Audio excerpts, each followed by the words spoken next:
Hoy, en Desde la Sombra, tenemos a George Robin Hood Soros, ex ayudante nazi y despojador de propiedad judía en Hungría en tiempos de la Segunda Guerra Mundial. Su actividad contribuyó a que miles de judíos fueran enviados a campos de concentración. Es además quien ha legalizado la mayor cantidad de drogas en el mundo y el especulador de divisas más voraz de la tierra. Soros, la escoria judía, es uno de los principales activistas políticos de la mancomunidad británica.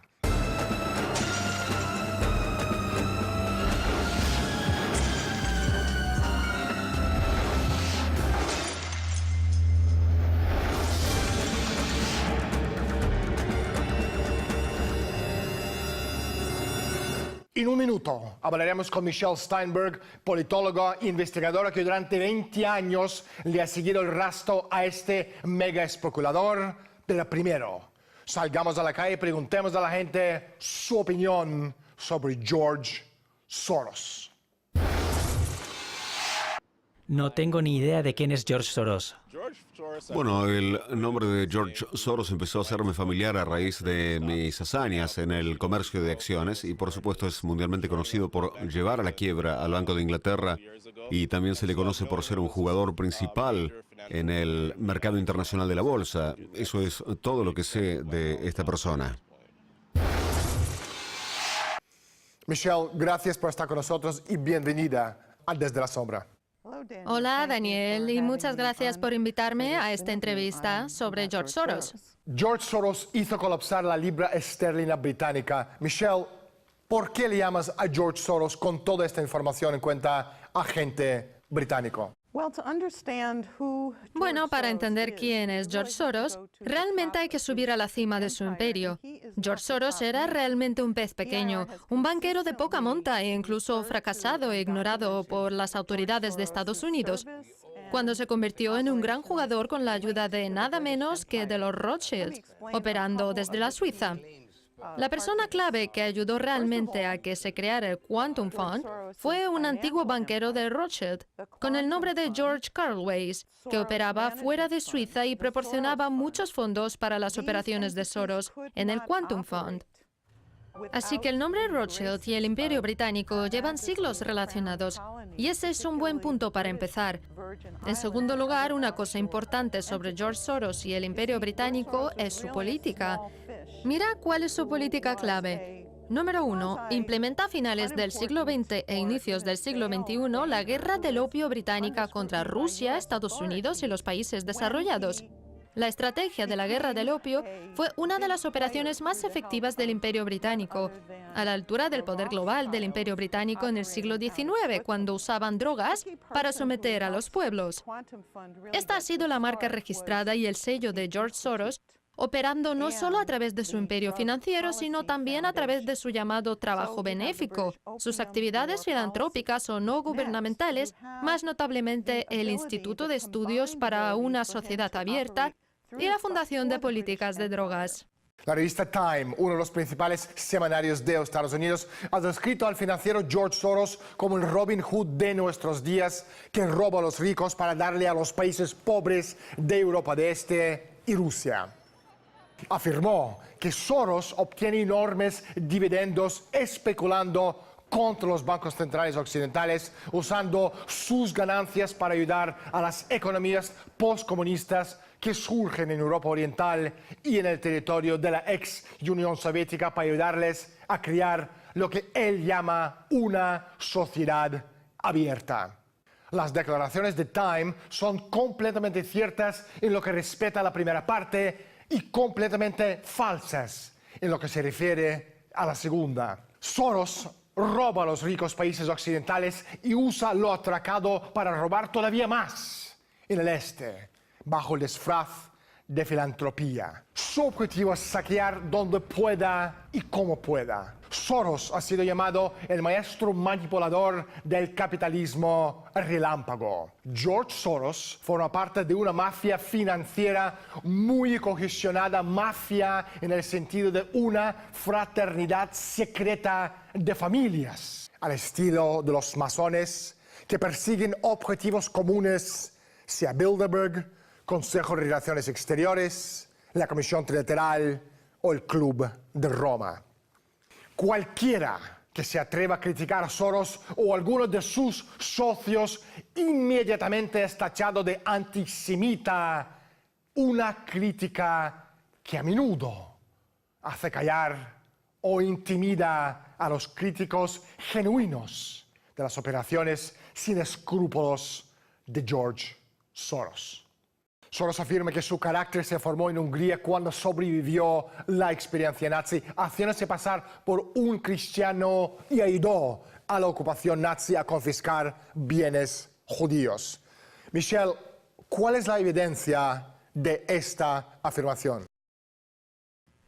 La evidencia de esa declaración son las propias palabras de George Soros, sus propias declaraciones. Su padre, el viejo Soros, ha escrito un libro sobre su propia experiencia en Hungría durante la guerra y básicamente lo que hacía para sobrevivir.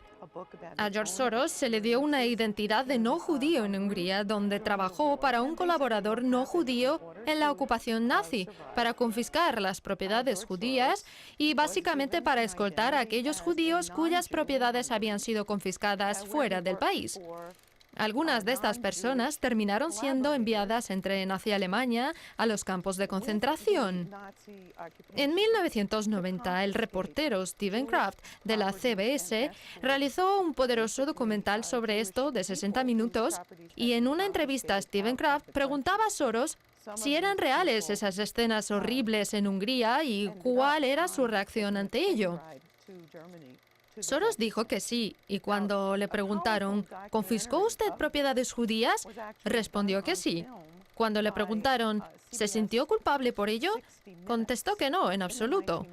Kraft le presionó sobre este tema, ya que los espectadores estaban viendo algunas de estas horribles escenas de judíos húngaros como él mismo, con la diferencia de que a ellos no les habían dado trabajo en la ocupación nazi, sino que los pusieron en estos trenes y los condujeron a algún sitio. Recuerdo haber leído brevemente su perfil en Wikipedia, pero para ser sincero no he investigado demasiado sobre él porque por mi interés personal he estado más centrado en el lado financiero de su vida que cualquier otro. Soros admite públicamente que sobrevivió en la Hungría nazi durante la guerra como judío, adoptando lo que él denomina una doble personalidad. Soros abandonó el país 2 años después del final de la guerra. Aunque él y sus amigos de los medios de comunicación no dudan en acusar a cualquier opositor de la política de Soros, sobre todo en Europa Oriental, de ser antisemita, la identidad judía de Soros, al parecer, solo tiene un valor utilitario para él, en lugar de ser una fuente de valores morales. En resumen, el joven Soros era una persona cínica, ambiciosa, el recluta ideal para la red de inteligencia británica de posguerra. Michelle, Soros ha sido uno de los patrocinadores más antiguos de Barack Obama. ¿Cuál ha sido la quid de esa cuestión? Bueno, esto se remonta a las conexiones británicas y tendré que aceptarlo y enfrentarlo. Pero sucede que, en primer lugar, en términos de canalización, destinaron cientos de miles de dólares para apoyar los primeros pasos de la carrera política de Obama. En segundo lugar, el mismo Obama es el producto de los accionistas, si lo prefieres, de aquello que nosotros en Estados Unidos llamamos tontos y compañía. Soros, la familia Prescott. La señora Prescott de Chicago tiene ahora un escaño como miembro en la administración de Obama. Todos ellos, junto con la familia Crown de Chicago, Illinois, forman enormes familias dueñas de agencias de propiedades y de bancos, las que han sido investigadas y vinculadas con el lavado de dinero una y otra vez. Así que los Prescott, los Crown y George Soros apoyaron y dieron a estas organizaciones desconocidas el empuje inicial en la política en Illinois, en la Casa Legislativa del Estado. Y desde allí ejercieron presión al Senado de Estados Unidos en 2004. George Soros es más importante que esto. Soros introdujo a Barack Obama en el interior de esta comunidad de fondos de cobertura.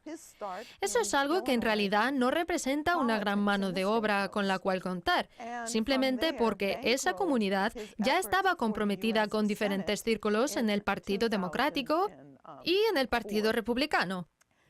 Y la única objeción a todo esto, en particular, fue el interés británico de prevenir que Hillary Clinton llegara a la presidencia en el 2008. Ellos necesitaban a alguien que pudiera detener la inevitable subida a la presidencia de Clinton, ya que su popularidad se basaba en su arrastre como senadora de Estados Unidos y en su trabajo anterior como primera dama. Barack Obama fue escogido por la oligarquía financiera de Londres, Wall Street, Connecticut, el Caribe y las colonias de la corona británica para ser el recipiente de esta enorme cantidad de fondos. Todo esto con el único fin de que la campaña continuara. En 1992, Soros adivinó que podría obligar a bajar el tipo de cambio de la libra esterlina aplicando presión sobre la divisa y que el gobierno conservador del primer ministro John Major no sería capaz de defender la libra. Eso fue un favor que hizo Soros a la oligarquía financiera británica.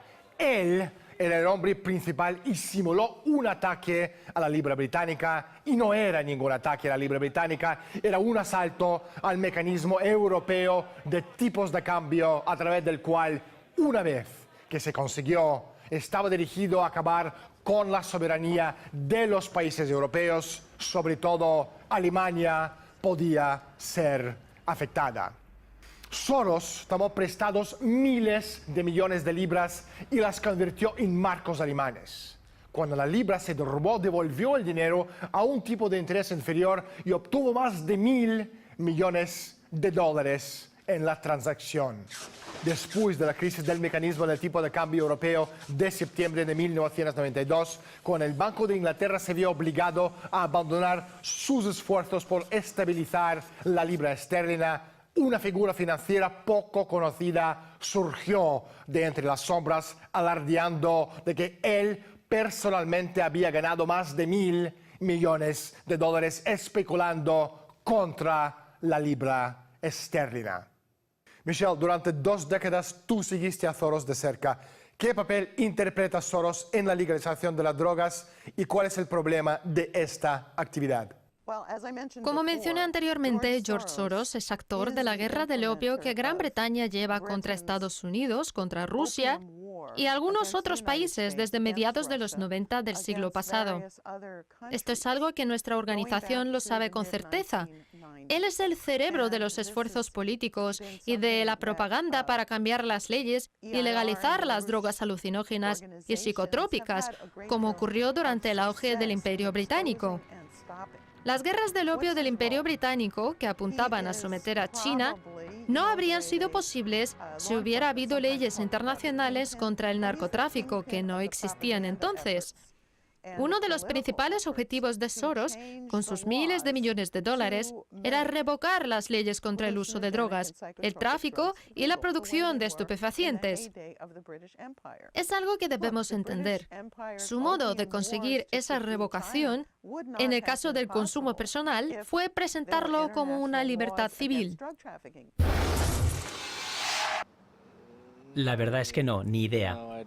No estoy al tanto de tal relación entre él y la ONG Human Rights Watch.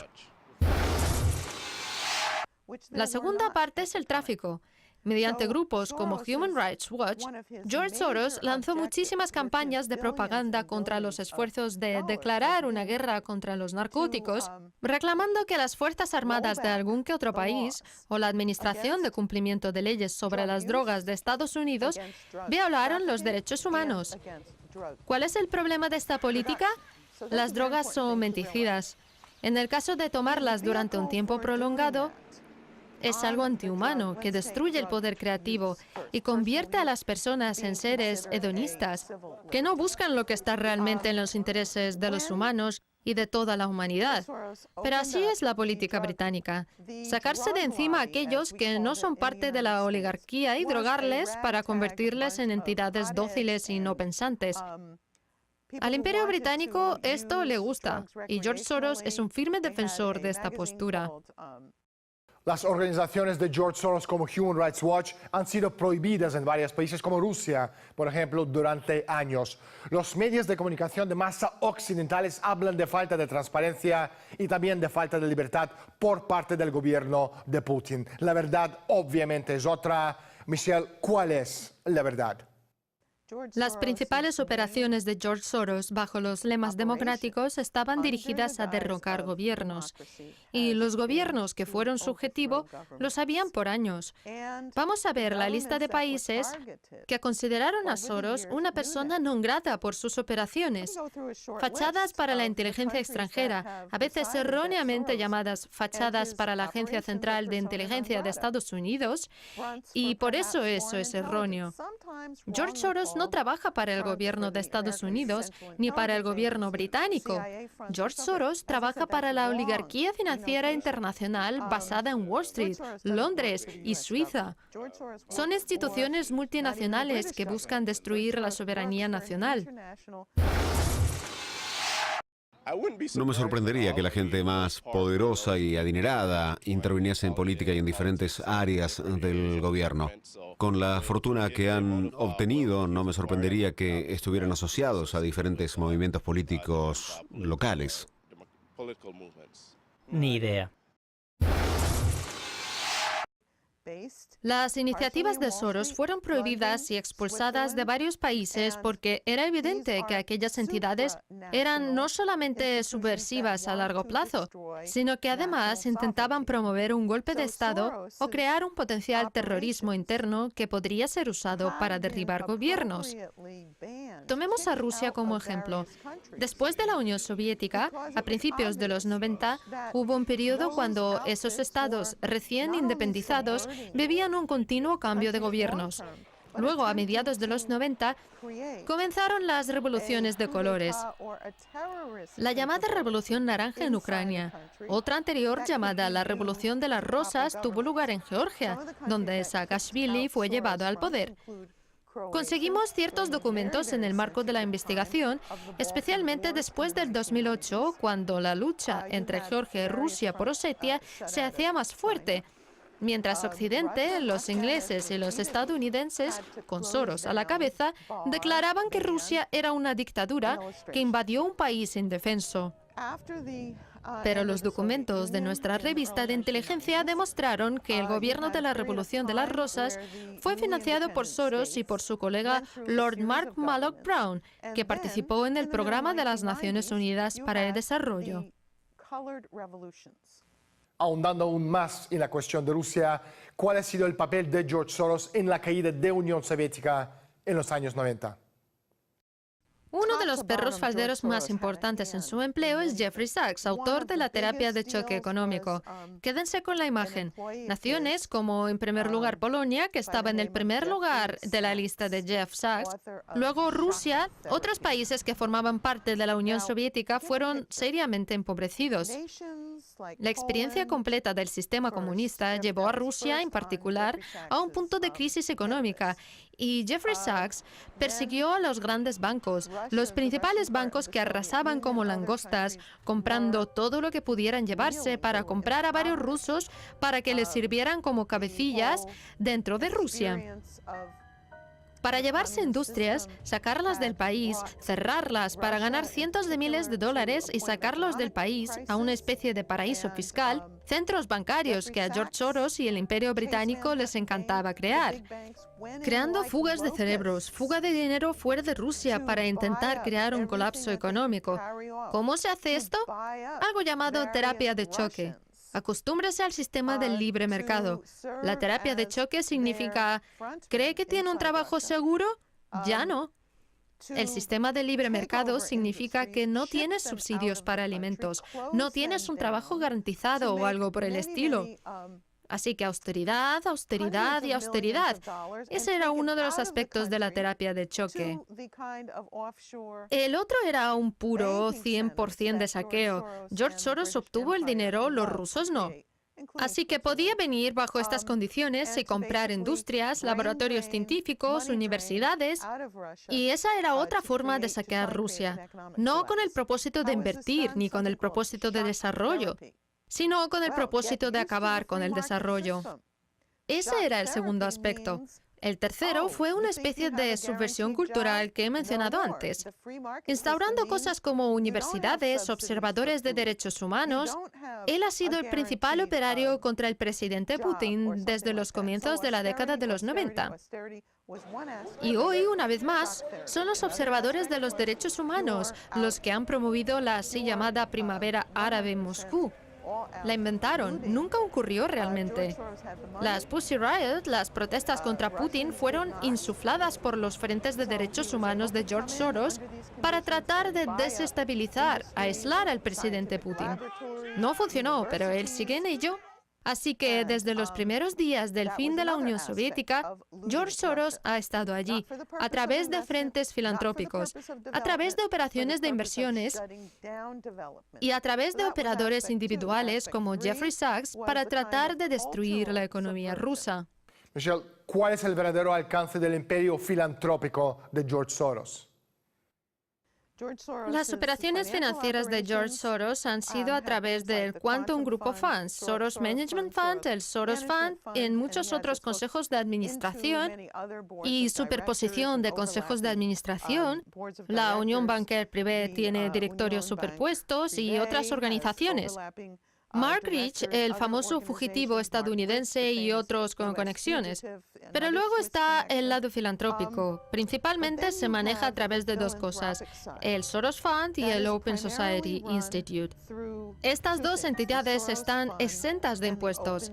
Esto quiere decir que Soros puede tomar muchos de sus miles de millones de su fondo de cobertura, de la especulación, eludiendo operaciones y sacando beneficios, enormes beneficios, y luego donar estos beneficios a las entidades filantrópicas, obteniendo sus impuestos y teniendo un gran fondo de sobornos para pagar una guerra contra los gobiernos soberanos, tratando de destruir a los gobiernos soberanos y sus monedas. Soros es la cara visible de una enorme red secreta de intereses financieros privados controlados por las principales familias reales y de la aristocracia europea centrada en la Casa Británica de Windsor. Esta red, llamada por sus miembros el Club de las Islas, se construyó sobre los restos del Imperio Británico tras la Segunda Guerra Mundial. El Club de las Islas, con sede en Londres, domina el suministro mundial del petróleo, oro, diamantes y muchas otras materias primas vitales y despliega estos activos en función de su agenda geopolítica. Controla empresas gigantes como Royal Dutch Shell, Imperial Chemical Industries, Lloyds de Londres, Unilever y la compañía anglo-holandesa De Beers. Una de las principales características del Club de las Islas es su vehemente oposición a la mejora de la vida humana, como en el caso del desarrollo de la tecnología y de la ciencia, que son la esencia del progreso mundial. Quantum Fund se refiere a la teoría de la incertidumbre de Werner Heidelberg, la imposibilidad de medir simultáneamente la posición y la velocidad de una partícula atómica cualquiera. Aplicada a los mercados, la idea es que no se puede invertir sin afectar sus perspectivas para mejor o para peor. La opción de Soros era a la vez un guiño irónico y un gesto de homenaje a las nociones de falibilidad, reflexibilidad y a su propia convención de determinismo incompleto. Michelle, no hay tiempo para más. Muchísimas gracias por estar con nosotros. Bueno, esperamos que el asunto de Soros tenga mucha resonancia. Gracias, Daniel, por esta entrevista y espero que volvamos a estar en contacto pronto. George Soros no es ningún genio que aparenta ser. Es como un matón de la mafia, sin conciencia real. Un matón enviado para matar a uno de sus amigos. Un asesino a sueldo al servicio de los grandes intereses financieros, pagado para robarles a ustedes y a sus amigos. robarles su libertad personal y sus naciones. Lo bueno. Soros es un viejo carcamán malparido por lo cual, junto con los Rockefeller, los Kissingers y los Brzezinskis de este mundo, morirá pronto. Se la vi. Así es la vida. Soy Daniel Stulin. Bienvenidos al mundo de Humo Espejos. Gracias por estar con nosotros y hasta la semana próxima.